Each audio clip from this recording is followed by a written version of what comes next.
Back in 1981, Nintendo spent months developing an arcade game based on Popeye the Sailor Man, only for the IP holders to yank the rights away at the absolute last minute. Left with mostly finished code and 0 characters, Shigeru Miyamoto swapped the spinach for a hammer, turned Bluto into a giant gorilla, and accidentally created Donkey Kong and one of the most iconic video game characters of all time. But you probably already knew that. It's one of retro gaming's favourite trivia nuggets, but what most people don't tell you is that this sort of thing is still happening behind closed doors. We're talking about games born not so much out of a creative vision, but instead sheer panic.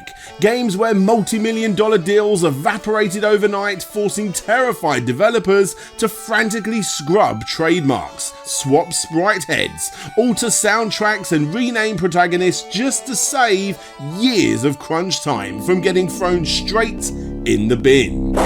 Today, we're diving into the dusty vaults of gaming history to uncover the most infamous retro games that had to scramble to survive after they lost their licenses. And to kick things off, we're going to be looking at one of the most ambitious 8-bit games that was supposed to be a tie-in with one of the best 1980s sci-fi action films ever made. That was before it got terminated.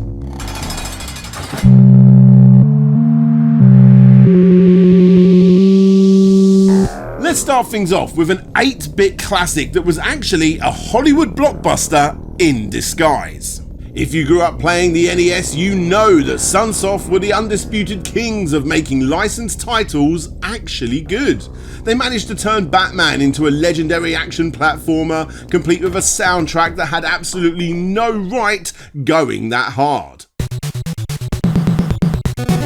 And naturally, Sunsoft wanted to strike gold twice, so they got the license to the 1984 James Cameron classic, The Terminator. The setup was perfect. Sunsoft spent months creating an incredibly dark, gritty, side-scrolling run and gun. You were going to traverse the apocalyptic future war, blasting Skynet's mechanical armies into scrap metal to a no doubt killer chiptune soundtrack. But then came the disaster. Extremely late in development, the licensing deal completely fell apart, and the rights were, for whatever reason, yanked away.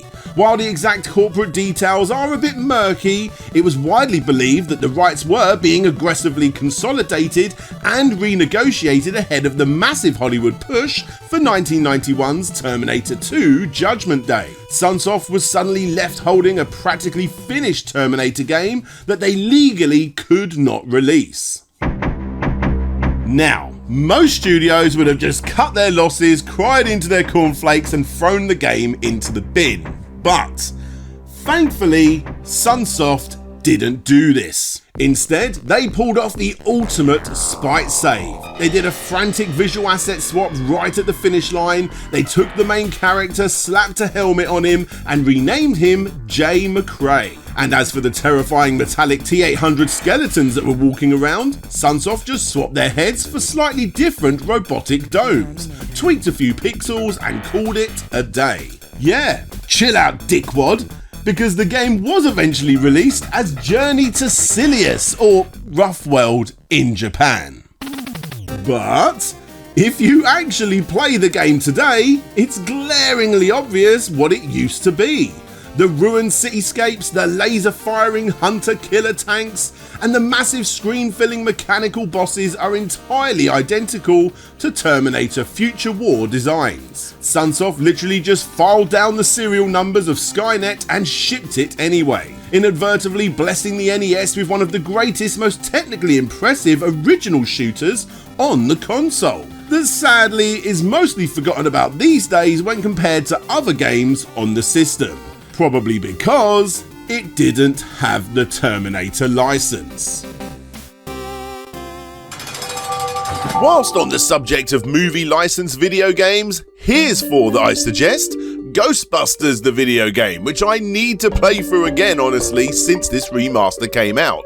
Starship Troopers, Terran Command for all of you RTS fans, and Mad Max, which has gotta be the most underappreciated open world ever. And then of course you got Batman Arkham Asylum, which is not only the best game in this list, but also one of the best games ever made. And that goes for all of the Batman Arkham games, which just like every game that you see on the screen, and all of the ones I just mentioned, are less than a few quid, a few bucks, a few dollars, euros, whatever. And it's all thanks to this channel's sponsor, Instant Gaming, who have been sponsoring the channel now for over a year.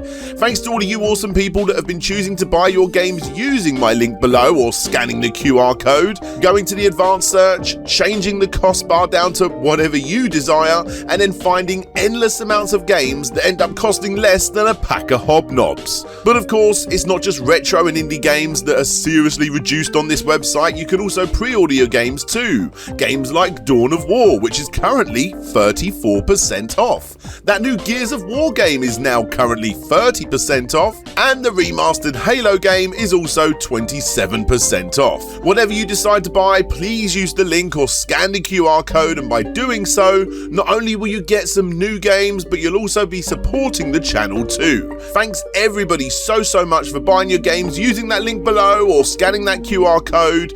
But for now, let's get back to the video.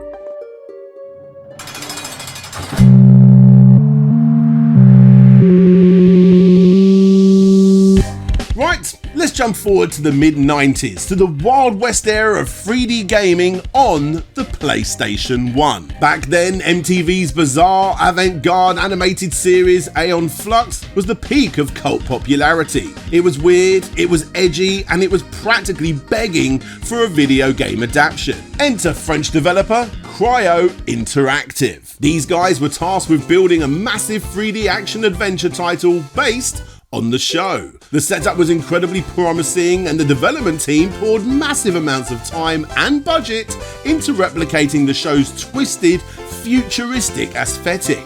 But then the corporate suits got involved. Right when the game was sitting at around 70% complete, a massive corporate merger went down between Viacom New Media, who owned MTV, and Virgin Interactive. In the ensuing boardroom bloodbath, the Aeon Flux video game was caught in the crossfire and was abruptly cancelled. Cryo Interactive were left sitting with a mostly complete game that they didn't really know what to do with. And if you think they just chucked it in the bin, well, you really don't understand the theme for this video. Initiating the ultimate spite save, Cryo aggressively scrubs the Aeon Flux branding from top to bottom. They hastily renamed the protagonist from Aeon to Kaylee and completely rewrote the lore and storyline just enough to dodge the Viacom lawyers. And just like before, that's pretty much all they did.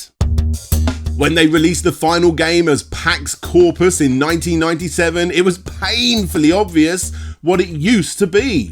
Kaylee still rocked the exact same purple and black dominatrix style outfit, the character's animations were completely untouched, and the serial cyberpunk levels were lifted straight out of MTV's universe. Cryo basically just slapped a fake moustache onto Aeon Flux, shoved her out the door, and shipped the game anyway. Which is absolutely amazing, right? No, I can't do this. PAX Corpus is horrendous. Thank the heavens that Aeon Flux was not connected to this dreadful game. Now, before going ahead, imagine this. You are the guys that made this game. You put your best effort in, and when the reviews came in on all of the magazines for the time, you huddled around to read them. Tomb Raider in space, but crap, said the official PlayStation magazine. Okay, so that's not too good. What about Extreme PlayStation magazine? Why was this game released? And why do I have to review it? I'm going to be brutally honest and say that this game is the worst to ever be released on the PlayStation in its entire history.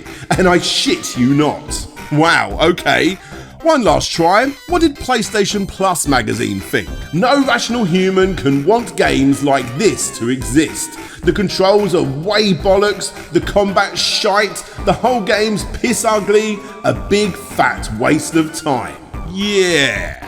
I think it's fair to say that Aeon Flux fans dodged a bullet with this one.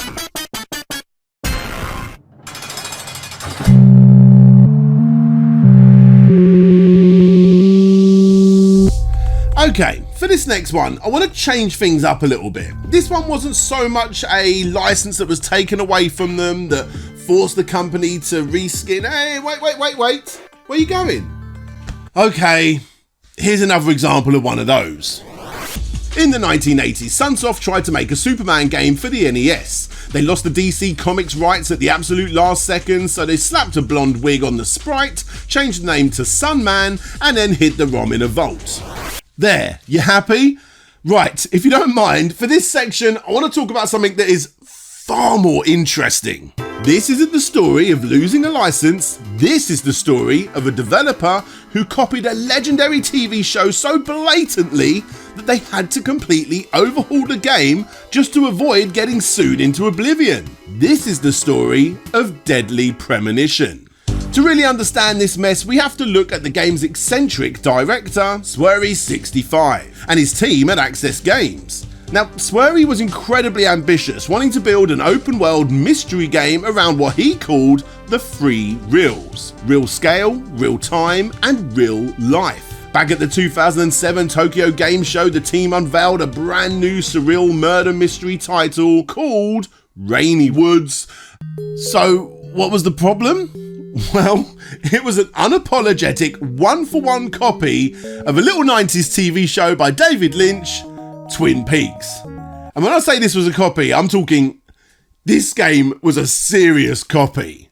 First, you got the protagonist, the main character, an FBI agent originally named David Young Henning, who was a dead ringer for the special agent Dale Cooper. The setting, you had an eerie Pacific Northwest lodging town filled with a deeply weird cast of local suspects. The aesthetics, the otherworldly dimension that the player visited, was basically a direct, literal copy of the Red Room from Twin Peaks. And then, out of nowhere, in 2007, after that trailer dropped, the game vanished.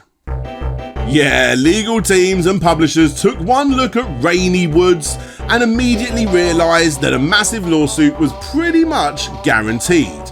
Whilst the developers dodged questions about this for years, citing politics, the game's voice actor Jeff Kramer finally confirmed the truth in 2021. Kramer stated that he had actually recorded the entire game, but producers ran into legal issues with the producers of Twin Peaks and told him that he had to completely change the game's title and the main character's name. And because of this, development stalled to a complete halt. They had to completely wipe the game and essentially start again. Which, yet again, brings us to the Spite Save overhaul. They remodeled the uppity, cynical David Young into the sharply dressed, pop culture obsessed weirdo Francis York Morgan. They added a mechanic where York constantly talks to an unseen mental passenger named Zach about 1980s movies. They rebranded the town to Greenvale and changed the entire project to Deadly Premonition to dodge the obvious cease and desist. The game finally shipped in 2010 at the budget price of $19.99. Because of the massive development headaches, memory issues, and the fact that Access Games literally did not even have a dedicated sound team, the game ran horribly, featured completely bizarre audio mixing, and looked like a PlayStation 2 game on an Xbox 360. And yet, despite all the jank, it somehow became one of the most beloved, bizarre, and critical polarizing cult hits of that gaming era. Destructoid famously awarded it a perfect 10 out of 10, and the game actually secured a Guinness World Record for the most critically polarizing survival horror game to ever exist. And yes, for anybody watching, that was a real Guinness World Record. Man, I'd love to get me one of those. Wouldn't that be something?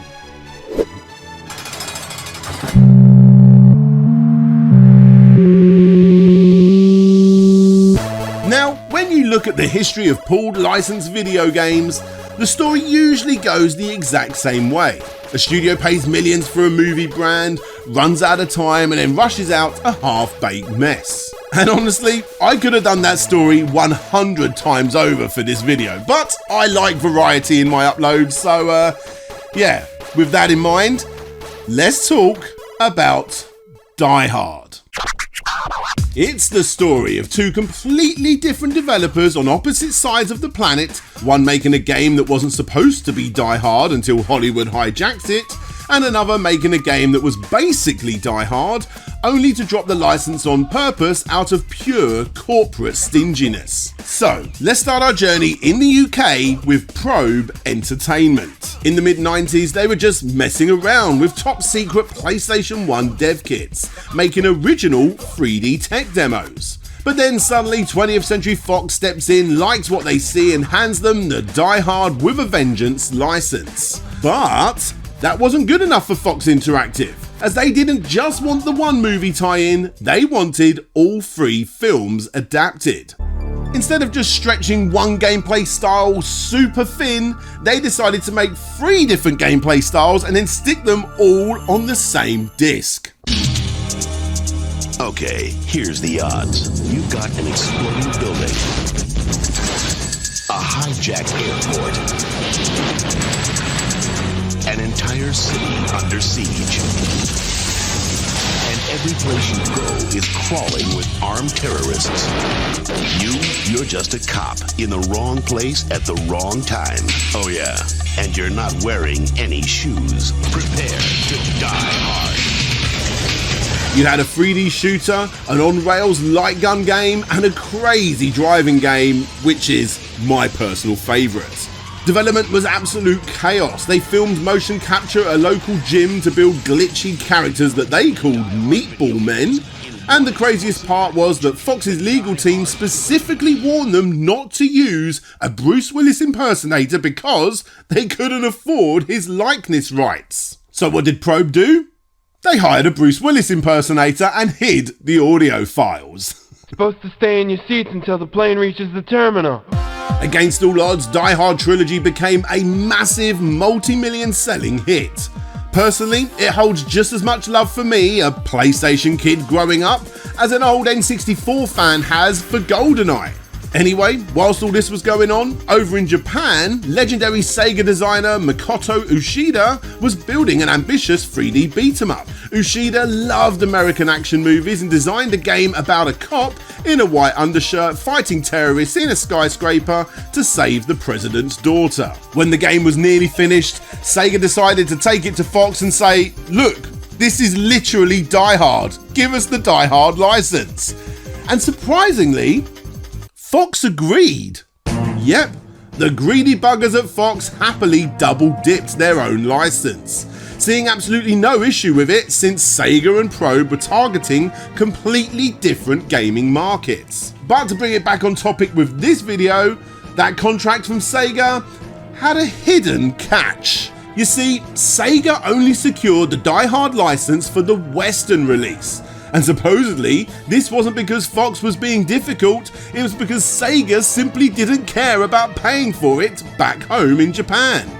This created a hilarious regional split. In the West, we got Die Hard Arcade, but over in Japan, they completely dropped the branding and released it as Dynamite Deca, starring a legally distinct off-brand John McClane named Bruno Delinga. And because Sega never paid for the likeness of Bruce Willis, it made this regional split quite easy to port between regions. In fact, this cheeky workaround was so successful that Sega didn't even bother pretending when it came time for a sequel. By 1998, Sega realised that they didn't actually need Fox's permission anymore. They owned the gameplay engine and the original characters. So rather than shelling out for another massive licensing fee, they dropped the Die Hard name entirely, moved the action to a cruise ship, and released it globally as Dynamite Cop. And that, ladies and gentlemen, is the textbook definition of how you use a massive Hollywood brand to secretly launch your own Hollywood-inspired franchise without paying a penny more than you have to. The cheeky buggers.